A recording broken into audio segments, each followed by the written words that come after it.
नमस्कार सर्वांना। 2 एप्रिल हनुमान जयंती संपूर्ण माहिती। सर्व मान्यवर शिक्षक वृद्ध आणि माझ्या प्रिय मित्रमैत्रिणींना आपल्या सर्वांना माझा नमस्कार।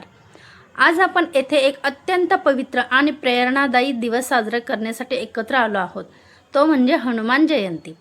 हनुमान जयंती हा दिवस भगवान हनुमान यांच्या जन्माचा उत्सव आहे। हनुमानजी हे शक्ती, बुद्धी आणि अढळ भक्तीचे प्रतीक मानले जातात। त्यांनी आपल्या जीवनातून आपल्याला निष्ठा, सेवा आणि धैर्य याचे महत्त्व शिकवले। रामायणात हनुमानजीची भूमिका अतिशय महत्त्वाची आहे।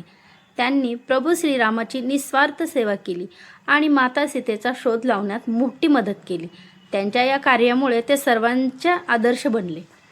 हनुमानजीमध्ये अपार शक्ती असूनही त्यांचा स्वभाव अत्यंत नम्र आणि विनम्र होता। यामुळे आपल्याला हे शिकायला मिळते की शक्ती असली तरी अहंकार नसावा। या दिवशी अनेक भक्त उपवास करतात, हनुमान चालीसा पठण करतात आणि मंदिरात जाऊन दर्शन घेतात। ओम हनुमते नमः हा मंत्र जपल्याने मनाला शांती आणि धैर्य मिळते।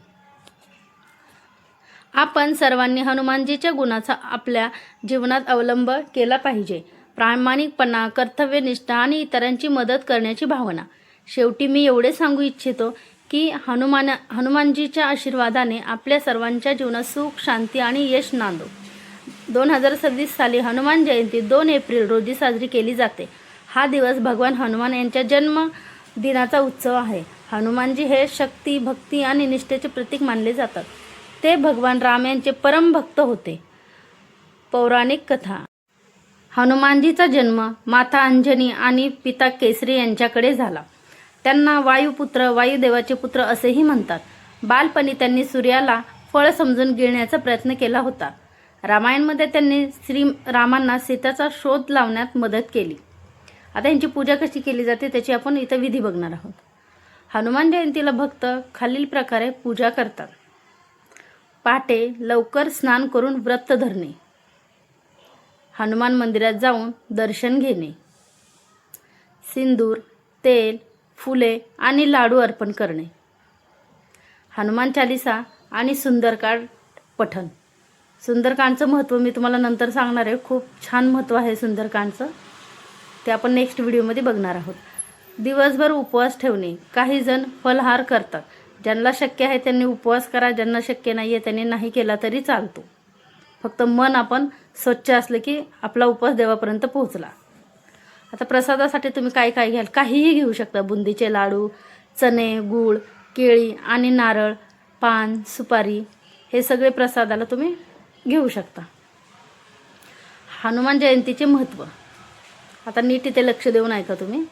संकटापासून रक्षण मिळते, मानसिक व शारीरिक शक्ती वाढते, वाईट शक्ती दूर राहतात, जीवनात धैर्य आणि आत्मविश्वास वाढतो। आता खास मंत्र। हनुमान जयंतीच्या त्या दिवशी आपल्याला 108 वेळा सकाळ संध्याकाळ हा मंत्र जपायचा आहे। ह्याचे खूप फायदे आपल्याला मिळतात। तर आता इथं मंत्र बघा काय आहेत। ओम हनुमते नमः, श्री रामदूताय नमः। भारतातील प्रसिद्ध हनुमान मंदिरे कुठे आहेत? हे बघा, संकटमोचन हनुमान मंदिर, सालासर बालाजी मंदिर, हनुमानगढी जाखू मंदिर। एक विशेष सूचना पण मी देणार आहे तुम्हाला।